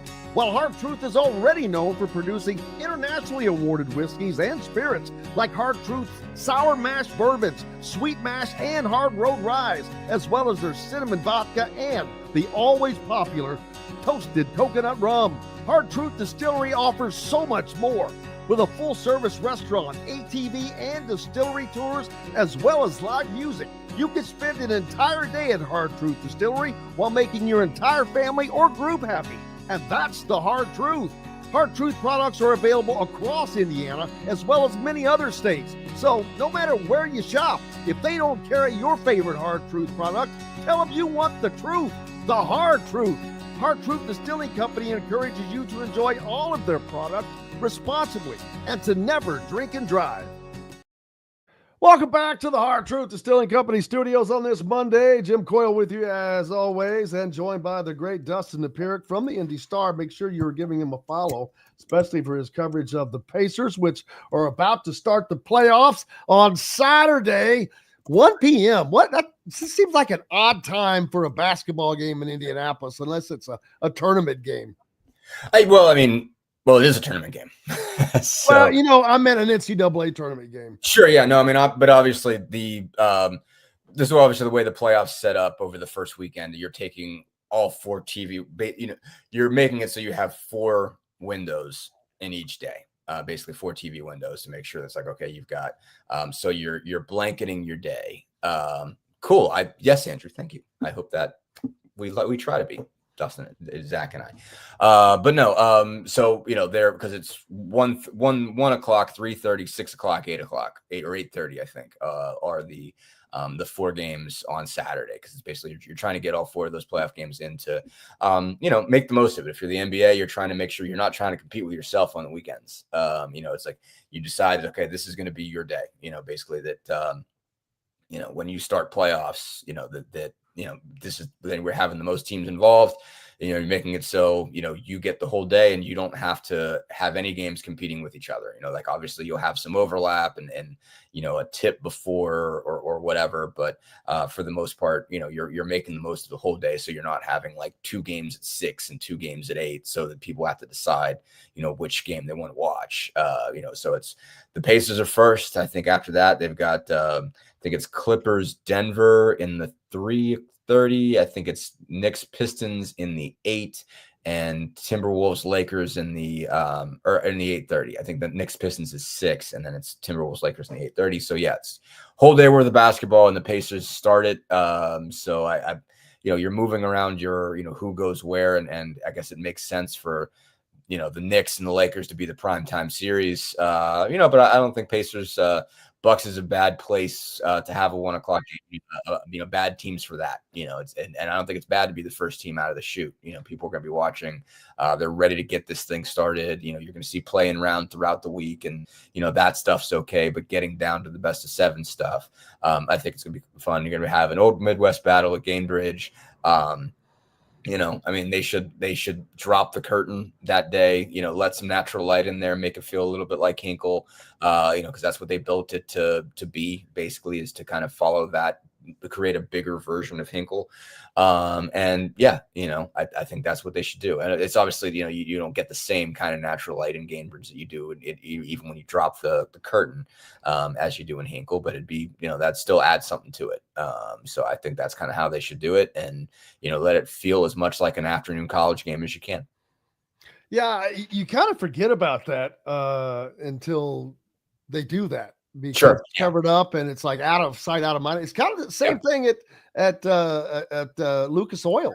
I forget about those windows, much less the roof that I've never seen open in any time I've ever been there. Right. Well, yeah, I mean, it's rare, and it's only really, they only do it for Colts games, and they only do it for so many, basically. So, anytime you're at a bigger event for it, whether it's Big Ten Media Days or it's the Big Ten Championship game or any random IU game that they happen to have there, like IU Ball State or IU Louisville or whatever they've moved up there, it's always a closed. It's always a closed roof, and I feel like anytime I've ever been there, it made sense to have a closed roof. Like it wasn't pretty outside for whatever reason. I think I went just as a observer for IU Ball State a couple years back. Wouldn't it be cool to have it open for an NCAA tournament game? No. Why? Because it's like March and it might rain. You don't want Well, that. no. If you knew that we have the forecast and there's no rain coming and it's going to be 78 degrees, I'm like, okay, let's do something different. Open that roof. Maybe. I don't love that. Only if you know, only if you're looking at the forecast and there's no rain. It's not like there's a chance of rain. That it's not going to rain. It's going to be nice. Maybe I'd have a no. I mean, because this is why I say that.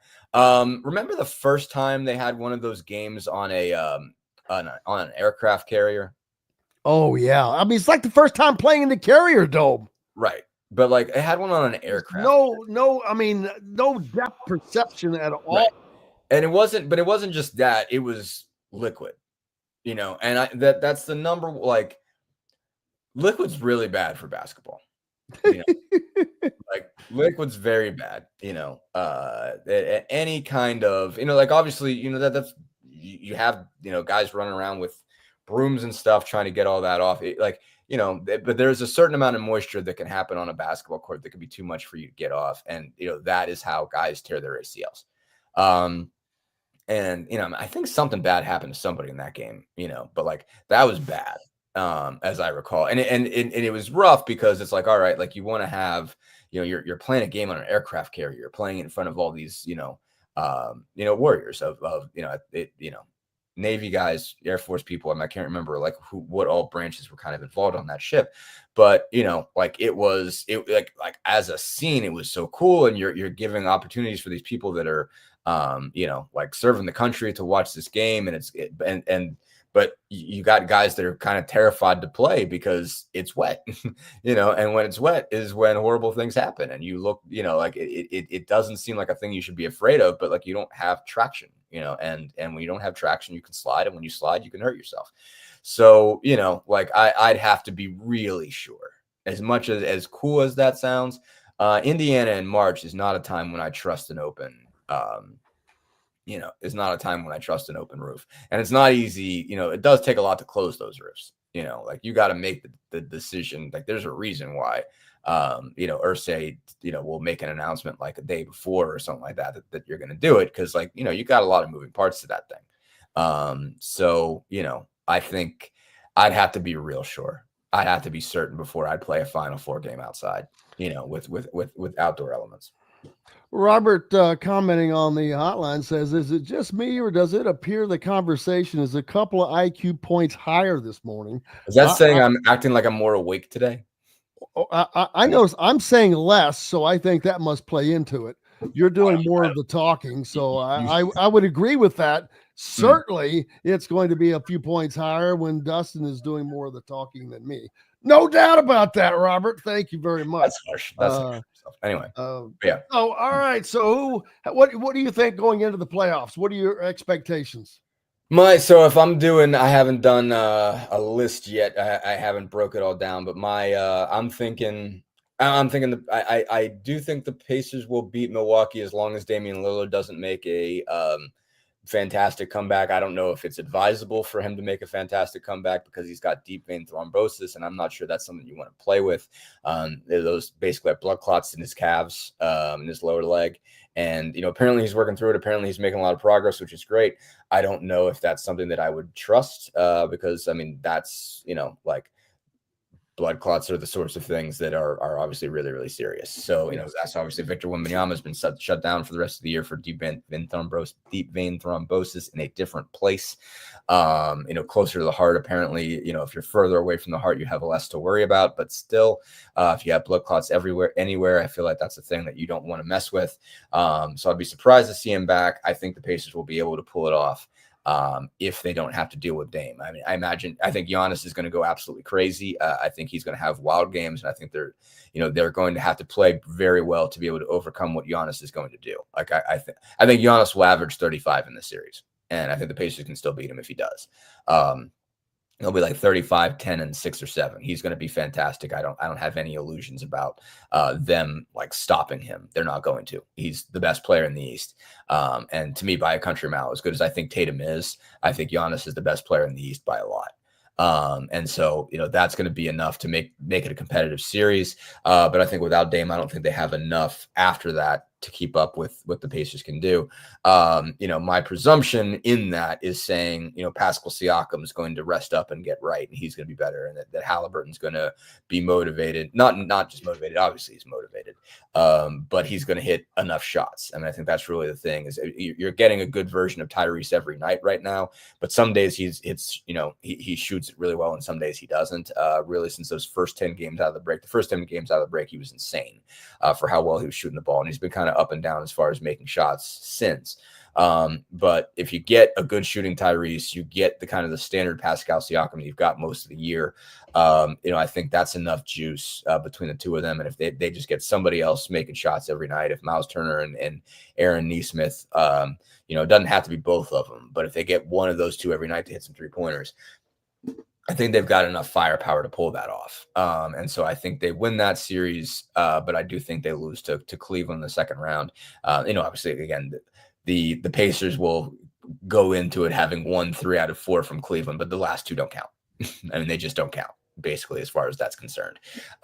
So, like having watched them before, the Pacers managed to produce a pretty remarkable comeback in the first game they played against each other in Cleveland. I think that was one of their biggest wins of the year. Halliburton, had some groin tightness, didn't play the second half, and they just pressed the living daylights out of the Cavs and managed to have a pretty significant comeback in that one. They're not going to sneak up on the Cavs again. Their pressure isn't going to sneak up on the Cavs again. And I think Cleveland wants it really bad, and that's a good-looking team. I think they're going to have a week to get right. Also, Darius Garland kind of has seen his shooting numbers fade a little bit. I think you'll get a better version of Darius Garland by that point. And so I think Cleveland's just going to be really tough to deal with. And so I think the Pacers get past the Bucks in what I do think is still going to be a tough series. But I think they probably lose to Cleveland. I think they'll get a game or two against Cleveland. They're not going to get run out of the gym. But I think they'll win one or two. So overall, so I do think it'll play mostly according to plan in the East. I imagine, Cleveland will get by whoever gets out of the play-in round. I would presume it'll be Atlanta in the 8 and Orlando in the 7. I think Orlando will win that game tomorrow night. And so I think it'll be Boston against Orlando and Cleveland against, I'm going to say Chicago. I think the Bulls look really good, and I think the Bulls will manage to pull off 2 play-in round games. It doesn't happen very often. I think the Bulls will manage to beat the Heat. They'll manage to beat Atlanta, and they'll sneak in there and get a playoff. They'll get a playoff game just because I think Kobe White and Josh Giddey have been that good. And I don't think they'll get a game against Cleveland, but I think Cleveland wins, Boston wins, the Pacers win, the Knicks win in the East, but I think Detroit's going to give them a series. That's going to get gritty, and Cade Cunningham's going to rise up to the occasion. But I think the Knicks finally get that done. So I think Cavs beat Pacers, Knicks or Celtics beat Knicks. I'm going to say Boston beats Cleveland in a tremendous series. I think that's going to be the marquee event of the whole entire playoffs. I think that's going to be terrific. In the West, I figure Golden State beats Memphis. Memphis still manages to get in and get the 8. So I think Oklahoma City beats Memphis. Denver beats the Clippers. The Lakers get the Timberwolves in what I think is going to be a lot of fun series. And I think Golden State, is going to get Houston. That's going to be a tough series, and that's going to be a tough pill for Houston to swallow. That's a tough break for them, as good as Houston's been as a young team. So I think that's my upset, is I think Golden State pulls it out against Houston. And so then I think Oklahoma City beats Denver, and the Lakers beat Golden State, and then it's Lakers, Oklahoma City in the Western Conference Finals. I think Oklahoma City pulls that out, and I think Oklahoma City beats Boston in the finals. There you go. It's all laid out. Just lay them out right there. Just take the bets, put them on there. Dustin Dopirak, thank you, sir. Appreciate you so much. Absolutely. Thanks for having me, Jim. As always, the great Dustin Dopirak from the Indy Star, the Indiana Pacers beat writer. Make sure you're giving him a follow on his social media and everywhere else. We've got more coming up, including Kyler Staley from thehoosier.com. Gets you caught up on the weekend's comings and goings with basketball recruiting, what might be happening, what's in the works, what's just, all that and more on the backside from the Hard Truth Distilling Company Studios right after this. Located on 325 acres in beautiful Brown County, Indiana, Hard Truth Distilling Company is the biggest and the best craft distillery around. While Hard Truth is already known for producing internationally awarded whiskeys and spirits like Hard Truth Sour Mash Bourbons, Sweet Mash, and Hard Road Ryes, as well as their cinnamon vodka and the always popular Toasted Coconut Rum. Hard Truth Distillery offers so much more. With a full-service restaurant, ATV, and distillery tours, as well as live music, you can spend an entire day at Hard Truth Distillery while making your entire family or group happy. And that's the Hard Truth. Hard Truth products are available across Indiana as well as many other states. So no matter where you shop, if they don't carry your favorite Hard Truth product, tell them you want the truth, the Hard Truth. Hard Truth Distilling Company encourages you to enjoy all of their products responsibly and to never drink and drive. If you're looking for a new home in the Indianapolis area, you need Cheryl Sizemore from Brick and Ivy Realty. Cheryl Sizemore has over 2 decades of experience, and that could be the difference in getting the home you want in today's tough housing market. Reach out to Cheryl at CherylSizemoreSells@gmail.com or 317-701-0838. That's 317-701-0838. Let Cheryl Sizemore sell or find your new home today. Whether it's a night out with the family, after work with colleagues, or catching the game with friends, Bubba's 33 is the place for you. Bubba's 33 offers a mouthwatering menu of selections that are all made from scratch every day. The portions are big, but the prices are small. And with over 50 big screen TVs, you'll never miss the big game. Bubba's 33, pizza, burgers, beer. Andy Moore Honda is Bloomington's #1 Honda dealer for a reason. Buy a new Honda and get a 3-month break from car payments. That's right, no payments for 90 days. That includes the all-new, all-electric Honda Prologue, and you get it for just 0.9% financing. Or the 2024 Honda Ridgeline Black Edition or the Honda Accord LX, both for just 1.9% financing. Get more to your door from AndyMooreHonda.com, Bloomington's #1 Honda dealer and your best place for new and used vehicles. Welcome back to the Hard Truth Distilling Company Studios on this Monday, getting your week started off right. Thank you so much for being with us.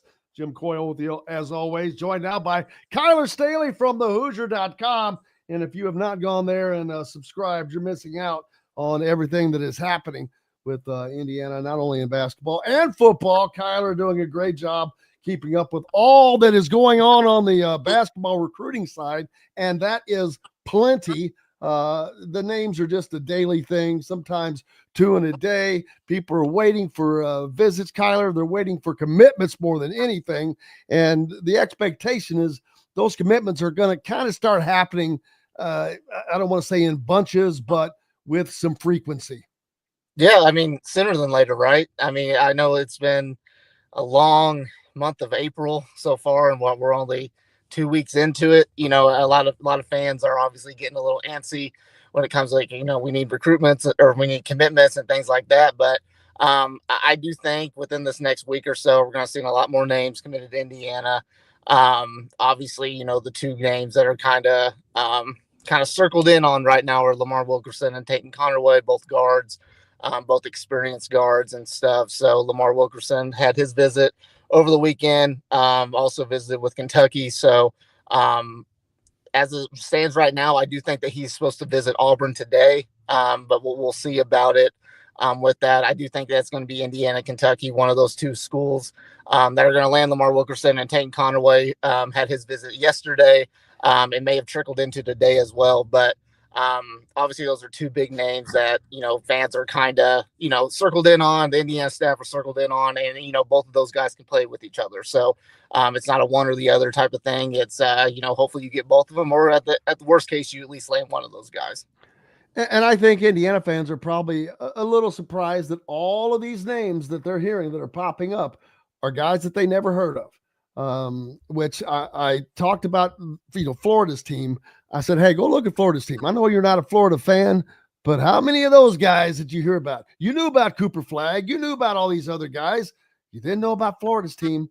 And just because, and that's what I mean, is you got to have the right guys. And that is exactly what Darian DeVries is trying to do. He's trying to fill his roster with guys that he thinks will perform best in his program, in his blueprint, in what he has planned.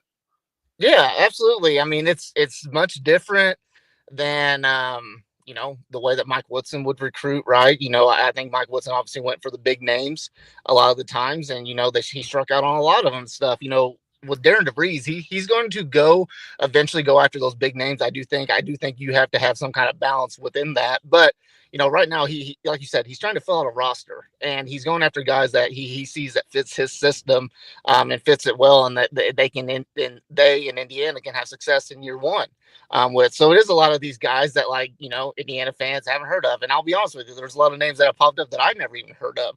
And I could probably speak to a few other people as well. But you know, these guys, by the looks of it, when you see all the guys that they're going after, the names that pop up, when you look at the scouting report on that particular player, you're like, yeah, he does fit into what Darian DeVries kind of wants to do. So I do love the fact that he is going after the right guys.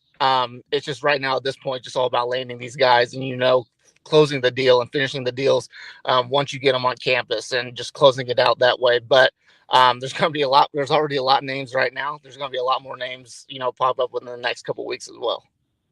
Yeah, and they're going to keep coming up, and they're going to land some, they're going to not land some. You just talked about two of the guys that they've really been focused on, that they got Lamar in for a visit, the first visit, and Joe Tipton was on with me Friday, and he thinks that the first visit is the most important, but that is as long if you could keep them from going on those next visits, which that obviously was not the case, as Lamar Wilkerson went on to Kentucky and is expected to go to Auburn. So that makes it an uphill climb, I think, when you have the first visit and then they do go on these other visits, because what's most freshest in your mind usually is the last thing you've done. Now, that doesn't mean that Auburn's going to get him, but first of all, Auburn is a formidable opponent in this category because it's Auburn. And to say that now, they're a football school, but now you say Auburn and you're like, oh no, you think basketball, baby. And I was looking at something, daggone it, I'm drawing a blank on the name, and I'll think of it, that he put up that, all four of the Final Four teams this year were in the top 20 of defensive and offensive efficiency. That's hasn't happened in 15 years or something, but it is a trend of the teams being better. It goes right to what we're talking about on why this tournament was so chalky. The teams are better.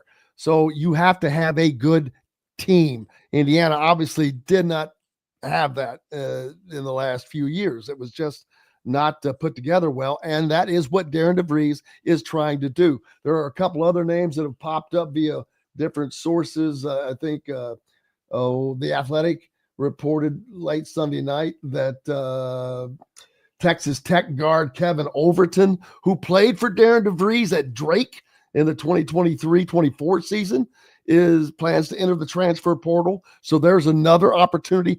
That's another thing. These guys can still get in the portal, and there are so many guys that are in the portal.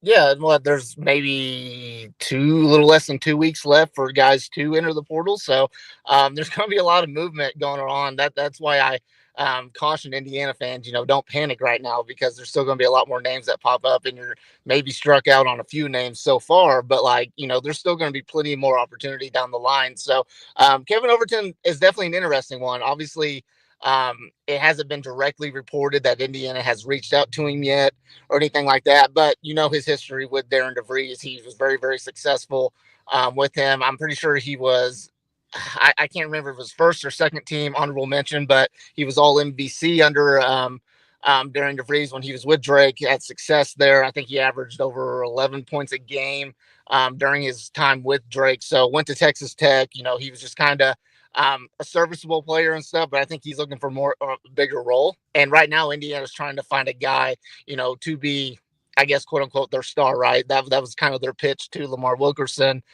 be our star, be our leading scorer in that category. But Kevin Overton's definitely an interesting name to watch out for. I fully expect Indiana to reach out to him. At the worst case, try to get him on a visit. I'm pretty sure Tucker DeVries, Connor Enright, those guys that have played with him have probably already done their due diligence and reached out to him as well. So, that's kind of right now where things stand with Overton. And there are his questions. Some of these guys, why didn't they follow him to West Virginia? Or why haven't any of the West Virginia guys followed to Indiana? I see that question popping up a lot. Yeah, I mean, it comes down to fit, right? And nowadays, obviously, it comes down to NIL a lot of the times too.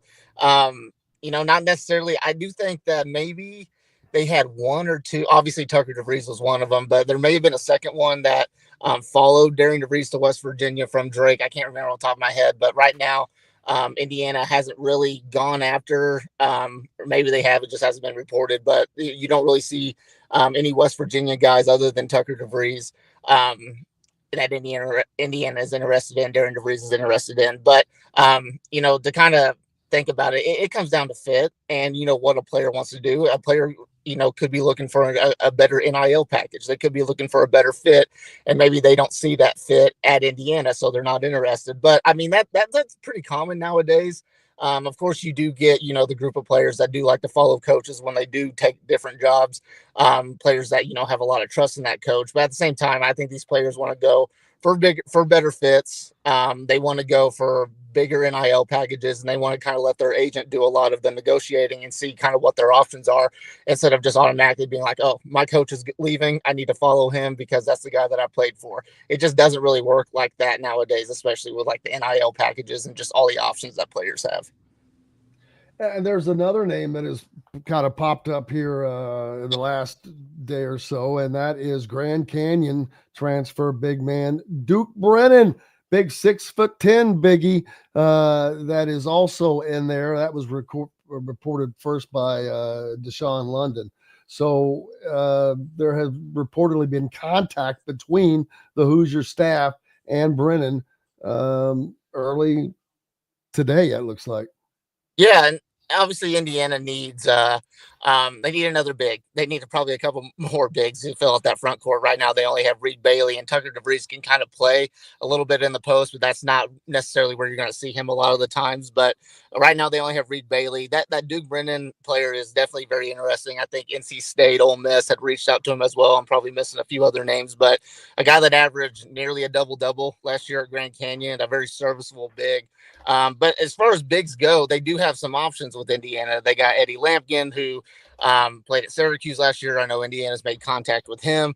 That Ante Brazovic from Charleston, I probably butchered his last name there, but he would definitely be a guy that would be very, very good and serviceable for Indiana. An interesting name that just popped up yesterday was Emeka Operum. I totally butchered his name yesterday, or probably right now, but he came up yesterday. Indiana had offered him a JUCO player. He would have 3 years of eligibility from Butler Community College. He actually just got to the United States last August, and I'm blanking off the top of my head where he came from, but he's an interesting big because you got a school like Auburn that's reached out to him, and then it kind of, other than Indiana and Auburn, it's kind of like USI, UIC, Ohio, and then all those smaller schools that are kind of reaching out to him. But that's an interesting guy. He would be technically a part of the 2025 class, and would be, with Sisley in that group. But yeah, they got to get some bigs. They got to get at least another guy to run along with Reed Bailey, because Reed Bailey just needs, to be that guy that kind of stretches the floor out just a little bit more. But they need a lot. Obviously, Indiana, they need some more guards, but they also need to start filling out the front court as well. Absolutely, and there's a lot more that we didn't get to hit on, but we'll do that when we get you back. But new coaches, Kenny Johnson. In addition to that, you've got Mike Bargan, who potentially could be sliding into the GM role. We don't know that, but go to thehoosier.com to keep up on all of that. Kyler, along with Alec Lasley and crew. And in addition to the On3 national guys, lots of stuff, information breaking there on the in the portal or in the forums there. Appreciate you, my friend. Yeah, thanks for having me, Jim. You betcha. Kyler Staley from thehoosier.com On3 joining us today. Go there, subscribe, and keep up with all that information. Hey, that's going to wrap it up for us today, man. Another fun time. Cannot thank each and every one of you enough, and everyone that joined us on the program today. We're back tomorrow to do it again as it continues to roll on. We'll have another full lineup and see what else happens today going forward. It's always popping and changing. Cannot thank you enough. Go out and have yourselves a great day. I'm Jim Coyle. Until tomorrow, I will see you on the radio. Thanks for listening to Indiana Sports Beat Radio. Be sure to subscribe to our YouTube page for more clips and team coverage of Indiana basketball, football, and more. You can also find full episodes and tons of other content on thehoosier.com. We'll see you next time for another edition of Indiana Sports Beat Radio.